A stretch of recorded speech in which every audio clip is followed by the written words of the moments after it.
احتشام صاحب سیاسی جماعتوں کے اندرونی ڈھانچے میں جمہوریت کا فقدان ہے، کیوں؟ دیکھیں اس لیے فقدان ہے کہ جس انداز سے ہمیشہ ہم نے دیکھا کہ الیکشن کمیشن ہو، سول سوسائٹی ہو، میڈیا ہو، ساری دنیا کہتی ہے کبھی آپ جمہوریت کے علمبردار تو بنتے ہیں اپنی پارٹیوں میں، تو آپ جمہوریت لے کے آئیں نا، وہاں تو انتخابات کروائیں. سوائے جماعت اسلامی کے اس ملک میں کوئی سیاسی پارٹی انتخابات نہیں کراتی. اور پھر آپ نے دیکھا جب تلوار لٹک جاتی ہے الیکشن کمیشن کی، اس کے بعد پھر جناب وہ جس انداز سے تعیناتی ہوتی ہیں 1 1 2 2 3 3 کر کے ٹھک ٹھک ٹھک الیکشن ہو جاتا ہے، آپ کو بنا دیا پریزیڈنٹ وائس پریزیڈنٹ، چلو جی ہو گیا، گنتی پوری ہو گئی. دیکھیں یہ تو چلیں ایک ایسا عمل ہے جس کے بعد تھوڑے دنوں کے بعد اپنی چیزیں ٹھیک کر لیں گے، دوبارہ سے بحال ہو جائیں گے. جیسے M N As M P As کے وہ جب اپنے گوشوارے نہیں داخل کرتے تو ان کی جو کہتے ہیں ممبرشپ سسپینڈ ہو جاتی ہے، پھر داخل کرتے ہیں پھر بحال ہو جاتی ہے. یا تو امریکہ کی طرح ہو نا، یا یورپ کی طرح سزا ہو، تو اس کے بعد تو یہ سب کچھ نہ ہو. دیکھیں اب اصل مسئلہ یہ ہے نا کہ 3 بڑی پارٹیاں جو ہے نا، جس الیکشن قریب آ رہا ہے بد اعتمادی کا شکار ہو رہی ہیں. جس انداز سے ہم دیکھ رہے ہیں کہ ان کے معاملات خراب ہو رہے ہیں، یعنی ایک دیکھتے ہیں اتحادی جماعت Peoples Party P M L N جتنے قریب تھے، اب وہ دونوں میں دراڑ پڑ گئی ہے. اور خبریں یہ ہیں کہ پی ٹی آئی اور پیپلز پارٹی قریب آ رہی ہیں. اگرچہ آج زرداری صاحب نے جو ایک چینل کو انٹرویو دیا اس میں تو سخت باتیں قاسم کے ابا کے بارے میں کی ہیں.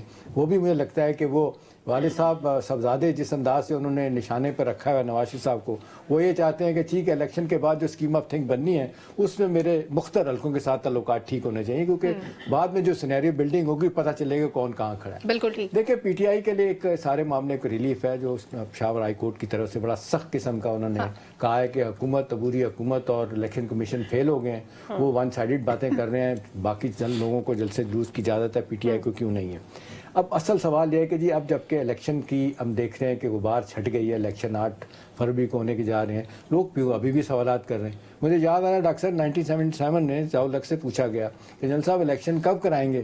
انہوں نے کہا جب مثبت نتائج آئیں گے، آنے کی توقع ہوگی پھر الیکشن کروائیں گے. اب شاید ایسا تو نہیں ہے کہ مثبت نتائج تو دائروں میں گھوم رہے ہیں. میرا خیال ہے ڈاکٹر صاحب الیکشن تو آپ نے بٹوین دی لائنز بتا دیا. الیکشن اصل میں انور رضا الیکشن جو ہے نا وہ کورونیشن کہتے ہیں، تاج پوشی نہیں ہونی چاہیے. الیکشن کا مطلب الیکشن ٹھیک ہے، ہم ایکسپیکٹ نہیں کرتے. جس طرح آپ دیکھ لیں فورن ڈگنیٹریز جتنے امبیسڈر ہیں سب لوگوں نے کہا ہمیں الیکشن چاہیے، شفاف کو چھوڑیں، ہمیں پتا آپ کے شفاف نہیں ہوتے، فیئر نہیں ہوتے. تو 12 الیکشن ہو جائے جس طرح ہم روز کہتے ہیں کہ یہ اب معیشت کی پٹری دوبارہ چل جائے، عدم اعتماد ختم ہو، غیر یقینی کی صورتحال ختم ہو. لیکن سیاسی جماعتوں کے اندرونی جھگڑے یہ اپنی جگہ پہ، الیکشن کمیشن کا رول بہت بڑھ گیا ہے، عبوری حکومت کے لیے بھی مسئلہ بن گیا ہے. تو دیکھیں وہ کس حد تک اپنے آپ کو نیوٹرل ثابت کر سکتے ہیں. آئے دن ہم دیکھا پرائم منسٹر کہتے رہتے ہیں ہم نے کسی کے ساتھ نہیں رہنا. By the way chief minister جو محسن نقوی صاحب وہ کہتے ہیں سانو تو بڑے دن ہو گئے جی بیٹھے بیٹھے، مطلب ان کی تو باری لگی ہوئی ہے.